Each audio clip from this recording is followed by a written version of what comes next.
कभी कभी इंसान अपने इच्छाओं की पूर्ति के लिए ऐसे रास्ते का चुनाव कर लेता है जो कि सिर्फ तबाही और बर्बादी नहीं देता है, बल्कि कई लोग तो हमेशा के लिए इस दुनिया को छोड़ के चले भी जाते हैं। मैं ऐसा क्यों कह रही हूँ? दरअसल आज की जो घटना है उसमें कुछ ऐसा ही होता है। एक लड़का जो कि अपनी इच्छाओं की पूर्ति के लिए ऐसे रास्ते पे निकल पड़ता है जिससे कि ना सिर्फ उसके परिवार वाले आहत होते हैं, बल्कि वो हमेशा के लिए इस दुनिया को छोड़ के चला जाता है। आखिर ऐसा क्या होता है? तो इसको जानने के लिए, इसको समझने के लिए हमारे साथ वीडियो में अंत तक बने रहिएगा। नमस्कार, मैं सावित्री यादव यस के क्राइम सफर में आप सभी का स्वागत करती हूँ। उम्मीद है यस के क्राइम सफर की सारी फैमिली अच्छी होगी, अपना ख्याल रख रही होगी। आज मैं जिस सच्ची घटना को लेकर आप लोगों के बीच हाजिर हुई हूँ, बेहद हैरान कर देने वाली है और एक नई सीख देके जाने वाली है कि लोग जब ऐसे रास्तों पे चलते हैं तो उसका अंजाम क्या होता है और इसका खामियाजा परिवार वालों को क्यों भुगतना पड़ता है। तो इसके लिए आपको तो हमारे साथ वीडियो में बने ही रहिएगा, पर उससे पहले आप लोगों से एक छोटी सी गुजारिश है, एक रिक्वेस्ट है कि अगर जो आप लोग चैनल पे नए हैं तो चैनल को सब्सक्राइब कर लीजिए, घटना को ज्यादा से ज्यादा शेयर करिएगा। और इस घटना को सुनाने का मेरा उद्देश्य ये नहीं है कि किसी की भावनाओं को ठेस पहुंचाई जाए, किसी को आहत किया जाए, बल्कि बस इसलिए कि लोगों को जागरूक किया जाए, लोगों को सचेत किया जाए। आज की जो घटना है, अरविंद नाम का एक लड़का जो कि एक बहुत बड़े लेवल पे फाइनेंस का काम करता, लोगों को सूद पे रुपया देता और इसी सूद की कमाई से एक लग्जरी लाइफ जीता, जिसके पिता विजय लाल जो रहते हैं वो पहले बहुत बड़े फाइनेंसर रहते हैं। बाकी जैसे ही ये अरविंद 17 से 18 साल का होता है, उनके बिजनेस पे कुछ ऐसे कब्जा करता है जिससे कि उनको बैठा देता है और इस काम को वो खुद ही करने लगता है। बाकी जैसे जैसे कहते हैं कि रुपया आता है, जैसे जैसे इंसान के पास पैसे आते हैं वैसे उसे शौक भी बढ़ने लगते हैं। बाकी अगर जो शौक शौक तक रहे तो ठीक है, बाकी अगर जो अय्यासियों में बदल जाए, दारू शराब में बदल जाए, तो तबाही और बर्बादी ही देती है। ये जो अरविंद है, इसको दुनिया की कोई ऐसी अनैतिक काम नहीं होता है जिसमें कि वो लिप्त नहीं होता है। हमेशा बदमाश लोगों के साथ चलना, लोगों के साथ उठना बैठना, ऐसे कि जो अनैतिक काम कर रहे हैं, और साथ में वो वेश्याओं के पास जाता और वहां पे जो कि अच्छी मोटी रकम खर्च करता। धीरे धीरे समय गुजरने लगता है, हर रोज एक नई लड़की, दारू शराब इसके नशे में धुत रहता है। इसी बीच उसका बिजनेस जो है कि थोड़ा लो चलने लगता है, और जब बिजनेस थोड़ा लो चलने लगता है तो जो अरविंद है वो एक अपने दोस्त की मदद से एक ज्योतिषी के पास जाता है और ज्योतिषी बताता है कि कोई र नाम की लड़की अगर जो तुम्हारी जिंदगी में आ जाए तो ना सिर्फ तुम्हारा बिजनेस तरक्की पे जाएगा, बल्कि तुम भी एक लग्जरी लाइफ जियोगे और एक बड़े रसूख वाले व्यक्ति बन जाओगे। इसके बाद फिर क्या, ये जो अरविंद होता है एक लड़की की तलाश में लग जाता है जिसका की नाम र से शुरू हो। तभी उसको एक रीना नाम की लड़की मिलती है जो कि देखने में बेहद हसीन, बेहद खूबसूरत और उतनी ही तेज तर्रार। अब ये अपने घर वालों से बात करता है। इसके बाद अरविंद के जो माता पिता होते हैं वो जाके इसे रीना के परिवार वाले से बात करते हैं। इसके बाद इनकी शादी की एक डेट मुकर्रर की जाती है। इससे पहले परिवार वालों ने सोचा कि क्यों ना इनकी सगाई कर दी जाए। इनकी सगाई भी होती है। बाकी जैसे इस सगाई को 10 दिन बीतते हैं, वैसे ही एक दिन अरविंद घर से जाता है, बाकी शाम को वापस घर नहीं आता। मोबाइल पे लोग फोन करने लगते हैं रोज के टाइम पे 7-8 बजे, बाकी फोन स्विच ऑफ आता है। लोग यही सोचते हैं कि हो सके ये कहीं किसी बड़ी पार्टी में गया हो, या हो सके किसी दोस्त के साथ हो सके मोबाइल की बैटरी डाउन हो गई हो। अब इसी चक्कर में ये लोग चुप हो जाते हैं। रात पूरी गुजर जाती है, बाकी सुबह तक मोबाइल स्विच ऑफ ही रहता है। सुबह के जब 10 बज जाते हैं तब परिवार वाले कुछ चिंतित होते हैं, क्योंकि अक्सर रात को अगर जो अरविंद जाता भी था तो सुबह के 6 बजे 7 बजे तक घर वापस आ जाता था। अब जब सारे लोग चिंतित होते हैं, इसी बीच इस विजय लाल के नंबर पे एक एसएमएस आता है जो कि पढ़ते हैं, और ये एसएमएस अरविंद के नंबर से होता है और उसमें लिखा होता है कि पिताजी, मैं इस जिंदगी से ऊब चुका हूं और मैं अब कुछ नहीं करना चाहता, ना ही शादी करना चाहता और ना ही बिजनेस करना चाहता, मैं संन्यास लेना चाहता हूं। जब ऐसी बात विजय लाल सुनते तो सोचते ये हैं कि जो लड़का पैसे के पीछे इस कदर भागता है, लड़कियों के पीछे इस तरह भागता है, वो अचानक से संन्यास लेने की कैसे बात कर सकता है। इसके बाद उनको ये बात हजम नहीं होती, वो तुरंत अपने नजदीकी थाने में पहुंचते हैं और अपने बेटे की गुमशुदा होने की रिपोर्ट दर्ज कराते हैं। धीरे धीरे अब जब रिपोर्ट दर्ज कराते हैं तो पुलिस वाले कहते हैं कि लड़का बालिग है और दूसरा इतना रसूख वाला है, इतना पैसे वाला है। जब उसके बारे में पुलिस पता करती है तो सबको ये पता चल जाता है कि किस किस काम में लिप्त है। इसलिए पुलिस वाले जो है इस पे खास एक्शन लेते नहीं, वो कहते हैं कि अगर जो कहीं गया होगा तो आ जाएगा। और जो व्यक्ति इतने बड़े लेवल पे इतने घिनौने घिनौने काम करता हो, उसको कोई क्या मार सकता है या उसको कोई क्या गायब कर सकता है। अब पुलिस इस पे चुप ही हो जाती है और धीरे धीरे समय गुजरने लगता है। महीने दर महीने गुजरने लगते हैं, बाकी अरविंद का कुछ पता नहीं चलता है। अब साल गुजर जाते हैं, तभी अब ये फाइल क्लोज होने वाली रहती है, फाइल अब बंद होने वाली रहती है।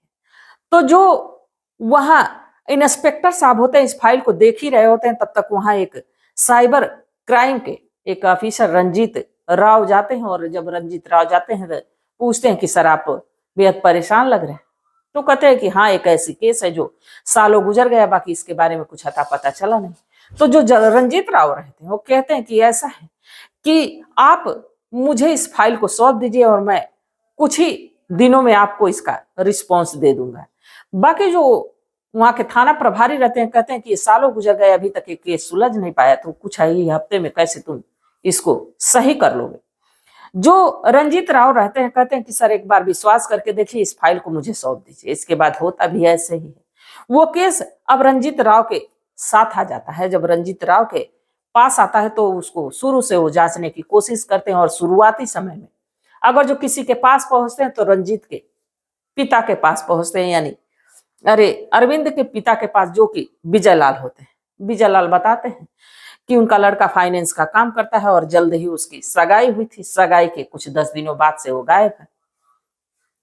अब जैसे ये बात रंजीत राव को समझ में आती है, तुरंत उसकी जो लड़की से सगाई हो रहती है जिसका नाम रीना रहता है, रीना से पूछताछ करते हैं। बाकी कुछ खास निकल के सामने नहीं आता है। रीना भी कहती है कि अभी तो हमारा नया नया रिश्ता था, 1 से 2 बार हम लोग मिले थे, इसके बाद मैं कुछ ज्यादा जानती नहीं। अब रंजीत राव धीरे धीरे कड़ियों को जोड़ने की कोशिश करते हैं और उसी समय इस अरविंद की कॉल डिटेल निकालते हैं और इसकी लास्ट लोकेशन कहाँ है ये निकालते हैं। जब कॉल डिटेल आती है तो उसमें एक साधना नाम की व्यक्ति का, मतलब साधना नाम की औरत का नंबर आता है जिसपे कि घंटों घंटों बात हुई है। जब उस साधना के बारे में पता किया जाता है तो पता चलता है कि ये जो साधना नाम की औरत है देह व्यापार का धंधा करती है। जब रंजीत इस साधना के पास पहुंचते हैं और इस अरविंद के बारे में पूछते हैं तो पता यह चलता है कि ये जो साधना है ये इस अरविंद से कुछ 25 लाख रुपए का लोन ली हुई थी और ये लास्ट समय इसी साधना से मिलने गया था। जब साधना से पुलिस वाले पूछते हैं कि आखिर तुम्हारे पास आया अरविंद, फिर गया कहाँ? साधना कहती है कि दरअसल मैंने उनसे 25 लाख रुपए लिया था लोन पे, उसी की वसूली के लिए वो आए थे।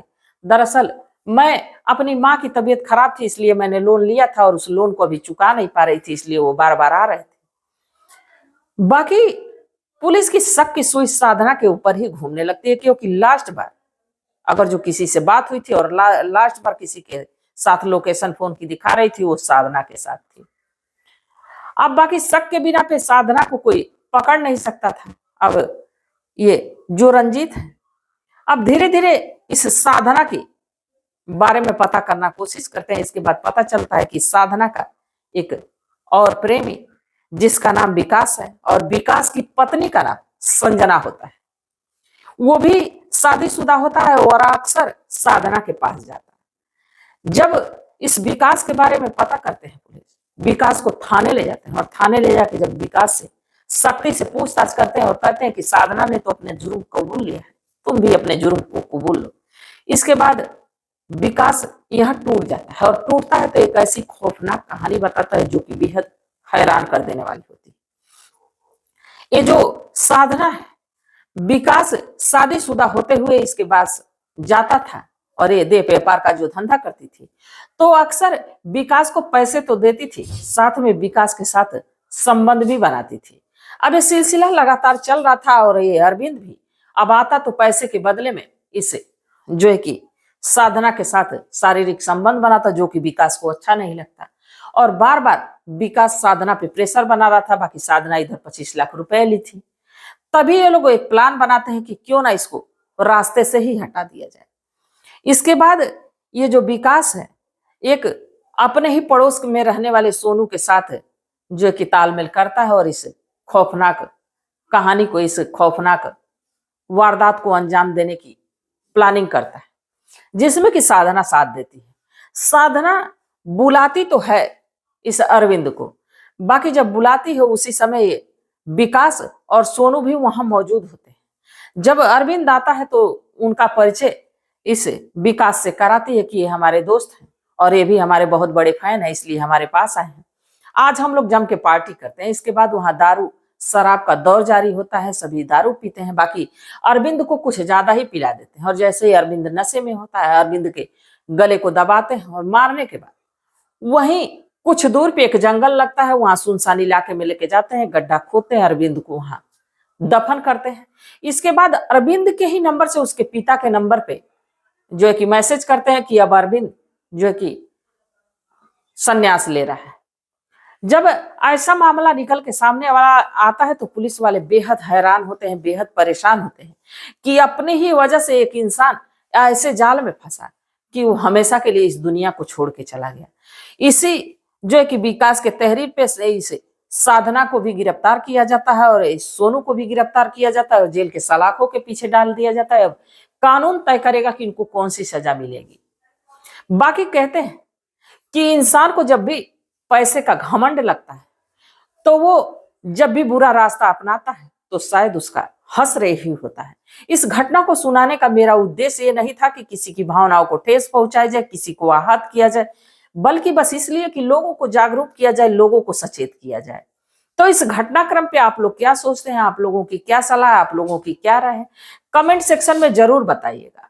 और एक बहुत बड़ी सीख देखिए जो है घटना गई है, क्या इसमें जो अरविंद है उसकी कितनी हद तक गलती है, जो अपने पिता के बिजनेस को हथियाया, उसके बाद पैसों का अनयूज किया। और दूसरा, इसमें साधना और ये विकास और सोनू को कौन सी सजा मिलनी चाहिए। तो आप लोग अपनी राय, अपनी सलाह कमेंट सेक्शन में जरूर बताइएगा। तब तक आप लोग अपने परिवार का ख्याल रखिए, बाल बच्चों का ख्याल रखिए। मिलते हैं कल एक नई वीडियो के साथ, तब तक के लिए जय हिंद, जय भारत।